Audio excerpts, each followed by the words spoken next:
Welcome back to the 6 Minutes of Game podcast. I'm your host, King Lex.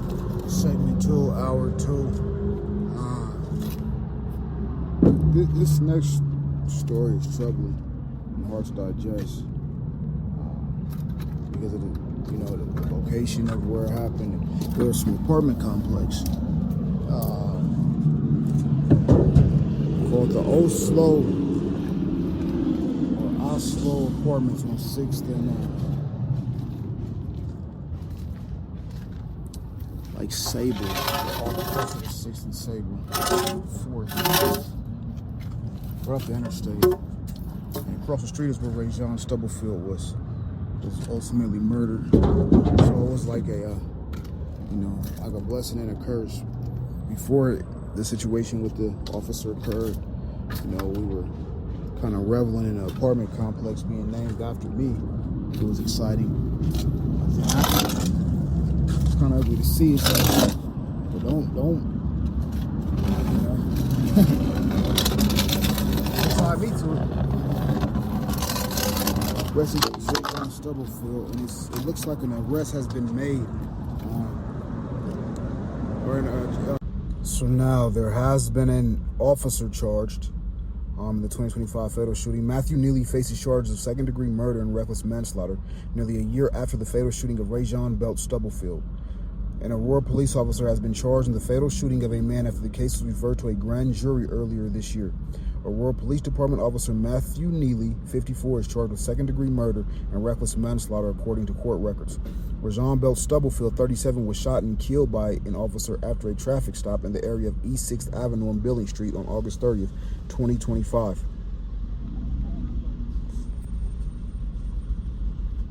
Belt Stubblefield was in the driver's seat of a vehicle that was captured on dash cam, crashing into two vehicles while heading east on 6th Avenue.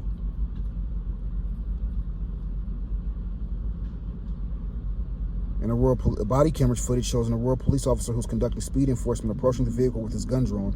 Belt Stubblefield is seen getting out of the vehicle and saying, "Don't shoot me." The body camera video shows how shortly after getting out of the vehicle, Belt Stubblefield throws a gun into nearby grass as the officer pushes him to the ground. Belt Stubblefield gets up and then repeatedly tells his son, "Get that S expletive," which police said is a reference to the gun thrown on the ground. In the video, Belt Stubblefield's son can be heard telling the officer and his father to chill. Belt Stubblefield and the officer who had his gun drawn can be seen continuing to face off with each other in the grass and in the middle of the road. The officer repeatedly tells Stubblefield to get on the ground and punches him in the head. Belt Stubblefield can then be seen holding up his fist and approaching the officer while saying, "You ready for this?" Eventually, the officer fires 3 shots, killing Belt Stubblefield. The shooting was first reviewed by a critical incident response team, which referred it to the 18th Judicial District Grand Jury for further investigation. Belt Stubblefield's family and civil rights attorneys previously called the shooting a murder and an execution. On September 2nd, a few days after the shooting, Aurora Police Chief Todd Chamberlain held a news conference and blamed Belt Stubblefield. "It was the suspect's actions that escalated and turned this into violence," Chamberlain said at the news conference. "Had the suspect not fled, crashed into other vehicles, thrown a gun, encouraged others to retrieve that gun, and advanced aggressively towards the officers, we would not be standing here today." In a statement Monday morning, the department said Neely is currently on unpaid administrative leave. The Aurora Police Department respects the judicial process, and because this matter is before the courts, it would be inappropriate for me to comment on the merits of this case at this time. Chamberlain said in the statement, "I will say this, police officers are routinely called on to address, sometimes in seconds, dangerous and rapidly evolving situations they did not create. I am confident that all the facts will be fully examined through due process. As with any case, these filing charges are not a determination of guilt. To the Aurora Police Department, you work tirelessly for this community." The statement continued. "Continue to serve with professionalism, compassion, and integrity. Know this, I am grateful for every one of you and your efforts to make Aurora a better, safer city." Now, I empathize with both parties in said incident. I empathize with Rajon Belt Stubblefield's family first, for the death that occurred, because death is hard for anyone. However, I'm overjoyed that it wasn't the son as opposed to being the father, because like I told you earlier, once you make a gesture that then puts authorities in harm's way, they can then defend themselves.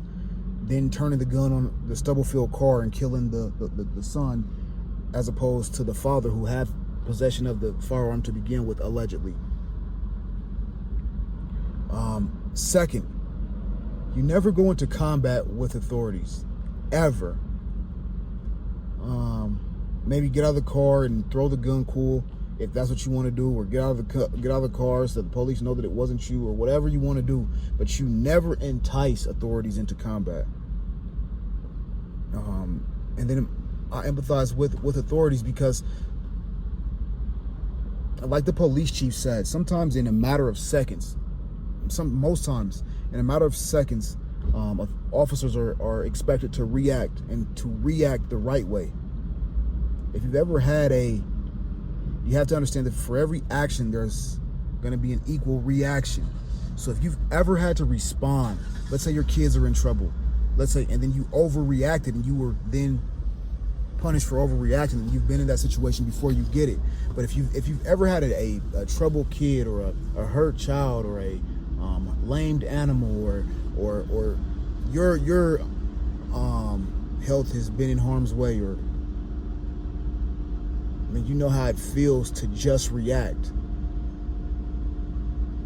to just act off pure adrenaline.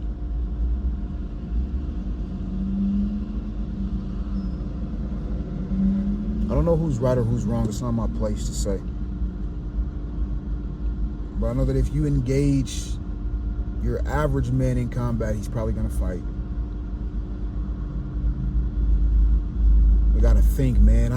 We began 6 Minutes a Game podcast with this story right here, right after Rajon was killed. But listen, I'm not saying it's right, but if you continue to put yourself in the ring with Mike Tyson without kidney protectors and boxing gloves, and when you piss blood, you asked for it. 6 minutes.